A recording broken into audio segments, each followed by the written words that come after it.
Hello, guys.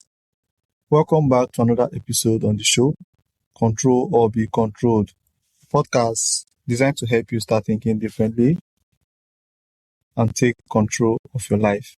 And I remain your host, Darlington. Today's guest is Zach Santmia. I hope I got that correctly. Yeah, you got it. Okay. So Zach is a financial educator, entrepreneur, author, and third generation owner of the Trumbo agency. He believes most people have been taught to play defense with their money, constantly reacting instead of building wealth with purpose. Through his book, Increase, challenges that mindset. It challenges that mindset by helping people increase their financial IQ, build a solid financial foundation, and see money not as the goal, but as a tool to serve their family, serve their faith, and as well serve their future. Zach is a proud husband and father of 4 daughters. Wonderful.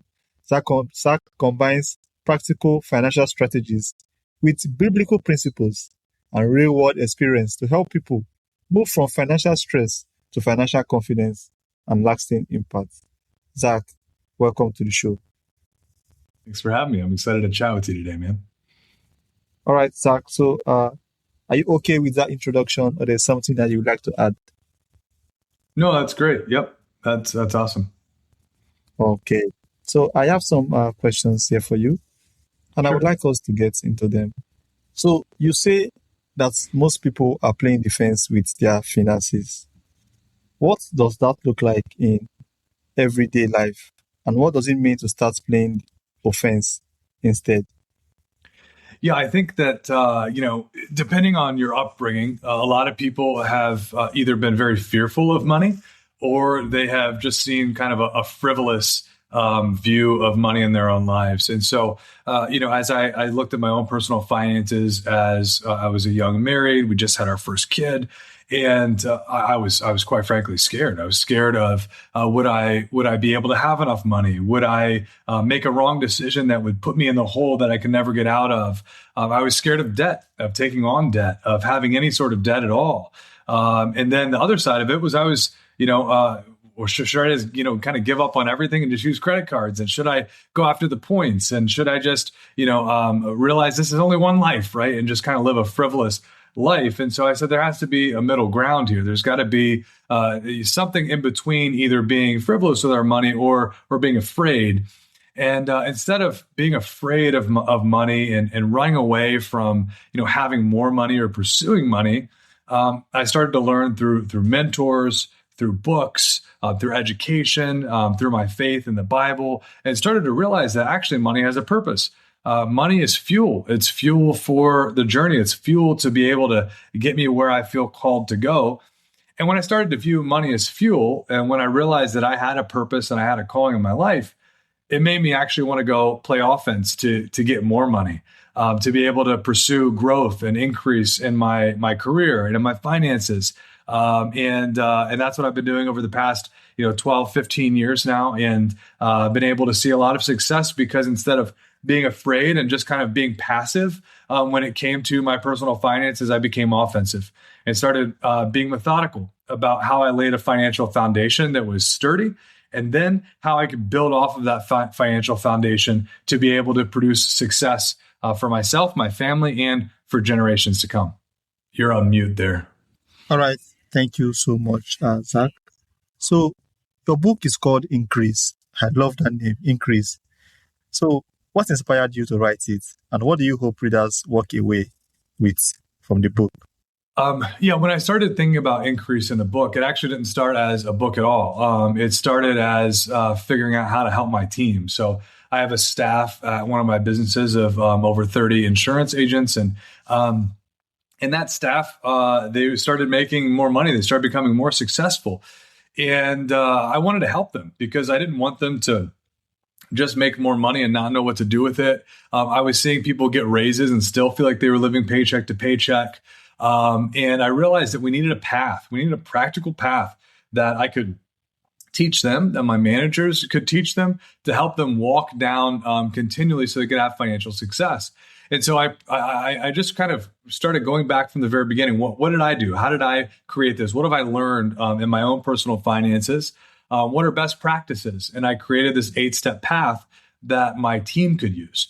And so from there, having the ability to serve and help my team and seeing them start to have financial success as they followed this 8-step path, I realized that this is something that I could maybe start teaching the community. So I started writing a newspaper article in our local newspaper. And I wrote like 85 or 90 weeks in a row of just kind of some of these things that I've learned that I've been teaching my staff. And over time, that became a book. And so that's where Increase came from. The origins of it was to help my team, to help my community, and now to be able to help other people. And I would say, as I think about what are the impacts I want it to have on people, it's to really have a practical step-by-step path to be able to walk down, to have certainty with their personal finances so that they know exactly what they need to do as a next step, practically speaking, to grow in their finances, both their financial IQ, how they think about money, but also in how much money they have. And that's what this book provides, is 8 practical steps to walk down to lay a solid foundation so that people can start living proactively towards the life of their dreams, the life they've been called to live. All right, Zach. So you often talk about increasing your financial IQ. Tell us what that really means, and why is it just as important as earning a higher income? Yeah. When I started growing my income, I first was like, I need to make 6 figures, right? I need to make $100,000. That's the goal of most people when they start pursuing increase in their personal finances. And I worked super hard. I worked from 5 a.m. until 8 or 9 at night. Had a young family, and I got there and I made $100,000, and I was like, "Is this it? Is this it?" It still feels like I'm living paycheck to paycheck. It still feels like I'm exhausted. It still feels like it did before I made 100,000. I thought making 6 figures would be like, wow, this huge relief, this breath of fresh air, this massive accomplishment. And it wasn't at all. And it's because I didn't understand the purpose of money. And so first, I would say step 1 in increasing your financial IQ is understanding what is the purpose of money in the first place. If you don't understand what it's for, then there's no way of understanding, how or giving any motivation behind actually wanting to increase those finances. And so I just realized that I need to figure out what was the purpose of money. And I realized that the purpose was, like I said a minute ago, it's fuel. Money is fuel. It's fuel to get you where you feel called to go. It's nothing more and it's nothing less. Money is not the end destination. It's just fuel in the car. The question is, where are you going? And so, that's first on the financial IQ. You have to understand what money is for. Second, you need to understand how money works, right? And so I talk in my business, I'm an insurance agent by trade and by license. And, if you just want to make a bunch of money, but you've not set some of the appropriate safeguards in that money, if you don't have savings, I teach the idea of a new zero in your checking account, a new zero in your savings account. So having a savings buffer. If you don't understand the need to have savings and why that's important to have a buffer, if you don't have the right insurance in place, you can go make as much money as you want, but in the instant, as soon as something bad happens, all that hard work you've put together is gone. It's erased immediately. So you have to understand the principles of money, of protecting money. You have to understand how to invest. You have to learn what it looks like to have compound interest work on your side. Warren Buffett calls it the 8th wonder of the world. What does it look like to have that interest over a long period of time accumulate? That's a big part of your financial IQ. And then, how do I buy a house in a wise way? How do I have my housing actually contribute to my success and my wealth, opposed to rip from it and take from it? And so, those are just a couple of the principles, I think, from a financial IQ perspective. You have to understand the purpose, and then you have to understand how money works and how to protect it. All right. So what does a sturdy financial foundation look like? And what are the essential building blocks everyone should have in place? Well, I think it's important that a financial foundation is just that. It's not the end destination. A lot of times, I think people can, start looking at their money and say, I need to do these things, and then kind of like that's it. That's the goal in and of itself, and that's not true. A financial foundation is only good for building a building on top of it, right? And so there's 8 components that I teach inside of Increase that are components of the financial foundation. But the financial foundation has a purpose, and again, it's to build off of. It's to go pursue the life that you've been called to live. It's to go pursue the dreams that have been placed on your heart, dreams that are going to help your family and your community succeed and grow. I believe that when we increase, we help other people around us also pursue the potential that's been placed in their lives. And when people pursue that potential that's been placed in their lives, they come alive themselves. And so I believe all of us, we need to have a foundation, but we have to build off of that foundation. That's where the real value of a financial foundation comes from. But again, there's 8 practical steps. The first step of a solid financial foundation, it's pretty simple. You just can't spend more than you make. If you spend more than you make, you will never have a solid foundation. You'll always have a leak. And I think a lot of people, this is where a lot of people get caught up for a long time. They say to themselves, I need to completely rethink my budget. I need to rethink how I'm spending money. And most of the time, that's not entirely true. There's probably just a couple areas, maybe 2 or 3 areas of someone's financial life that is leaking money, where they're like spending more than they realized they were spending, and it's causing them to spend more than they're making. Those little leaks, they need to be fixed. And so I provide 3 tools in the book to fix those holes. The 24-hour pause, a buddy system, and then when necessary, using cash to stop those leaks. So that's step 1. Step 2 is to have a new zero in your checking. You need to have a buffer. It's 1 month of your expenses. So if your monthly expenses are $5,000, then your new zero in your checking needs to be $5,000. Now, here's what that means, practically speaking. When you look in your bank account and have $5,000, you're broke as a joke. That's $0. The bank is closed. You have no more money. What I realized was we can't have a bank account that truly has $0 in it, right? If we're spending everything we're making on a monthly basis, or spending and investing or allocating everything that we make on a monthly basis, hitting that zero could cause some problems. So we need a new zero. We need a new buffer so that your bank account never actually has a zero again. And that's what I call your new zero. 1 month of your expenses. It's really a savings buffer.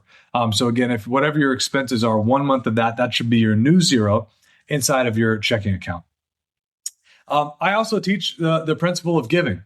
So giving is a very important part of any financial endeavor that you might have. And the reason giving is important is because if we believe that we're the end of the funnel of the good gifts we've received, we're going to have a really selfish view of the world. And I believe Zig Ziglar has a beautiful quote. He says, you can have anything you want in life as long as you'll help enough other people get what they want in life. And that's why I believe giving is so important. Take that money that you get and give. So those are a couple of the components of a strong financial foundation you'll find in Increase. All right, Zach. So you believe money isn't the destination, that is a tool. So how does that perspective change the way people make financial decisions? Yeah, if money's the end destination, it's a pretty meaningful place to go. When you get there, it's just a pile of paper that means nothing and does nothing. Therefore, money cannot be the end destination. The purpose that you have in your life, the skills, the gifts that you have, those are the things that money is called to fuel. In the book, I talk about your GPS, your personal GPS. I think a lot of us wonder, where are we going? And how do we get there? And so I created a tool called your personal GPS, and G stands for your general purpose. I believe all of us have many general purposes. There's from my perspective as a Christian, my general purpose is to be the light of the world, to be loving, and to care for my neighbor as myself. I believe all of us have general purposes in this world to help the world be a better place, to serve other people, to be generous, to love others. And then after our general purpose, and when we do a good job of that, then we're going to start seeing our personal purposes come to life. That's the P in the GPS. Personal purpose is just those things that you're wired to do uniquely, right? So Let's say you like being hospitable, or every single time you have the opportunity to like serve somebody or welcome someone into your house, you come alive, right? Before they come into your house, you light the candles to make it smell good. You put some nice music on in the background. You make a nice meal. You love to be hospitable. That just makes you come alive. Your personal purpose are those things that really resonate with you, that make you come alive. And when we live into those personal purposes, that allows us to be able to see what is our S, our specific purpose, and our GPS.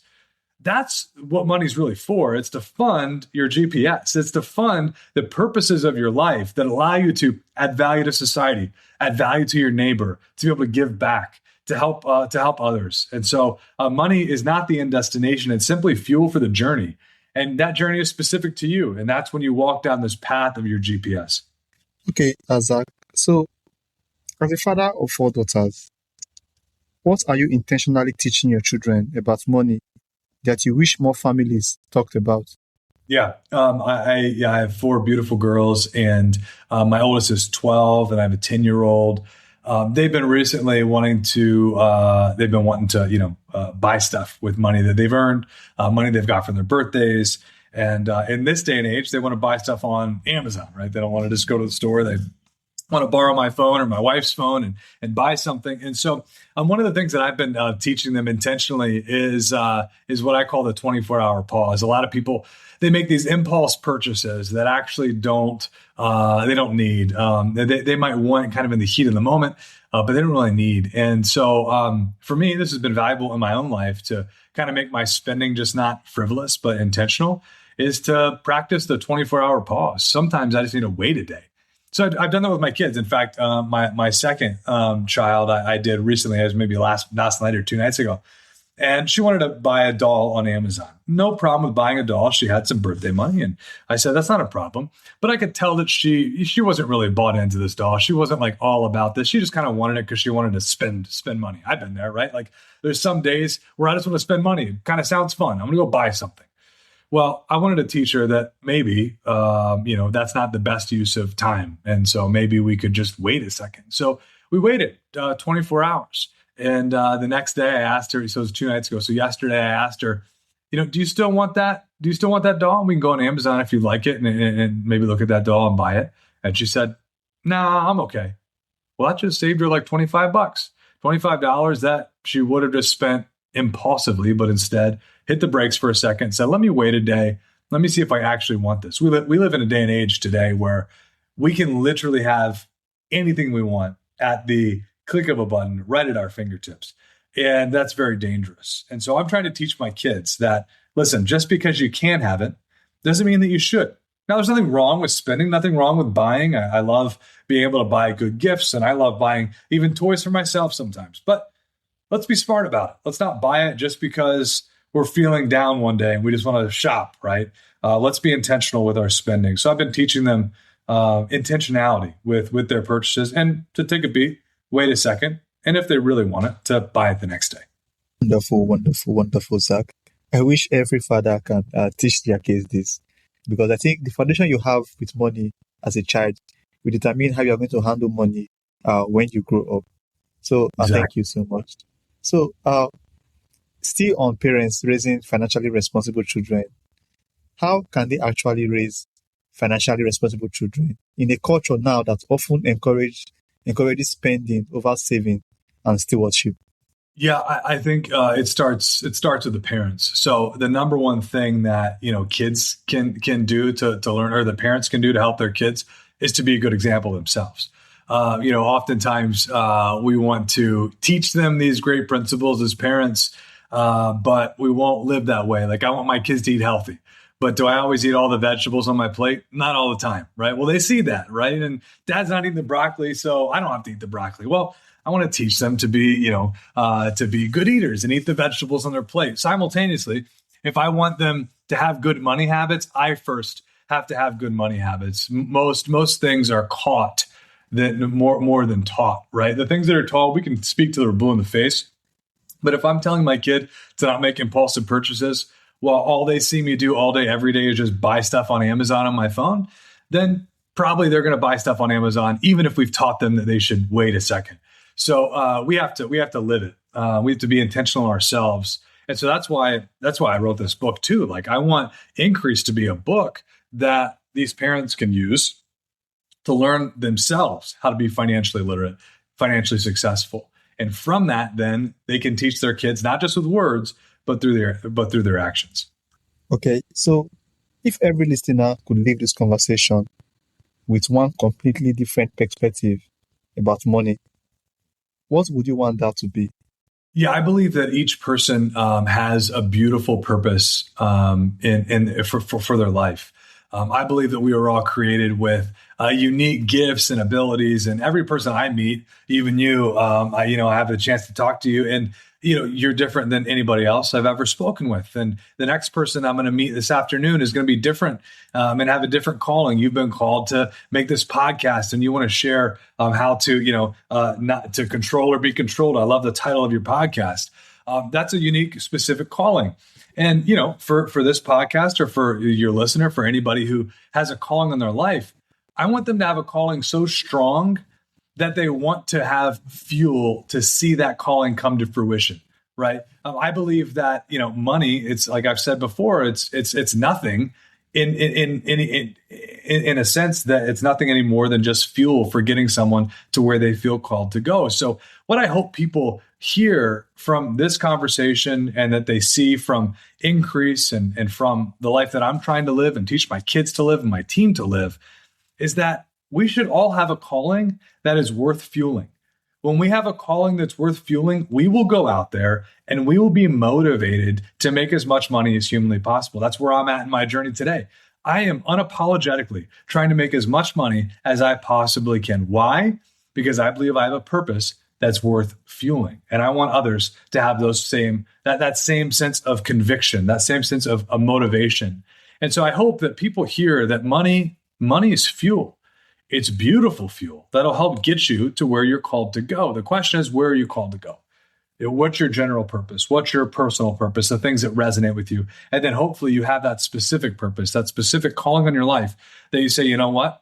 I want to go after that with everything I have, and I need fuel for the journey. I need fuel to get me there. So I'm going to make as much money as I humanly can, as much as possible, so that I can help achieve my purpose in my life, not just for my own benefit, but for the benefit of all those around me.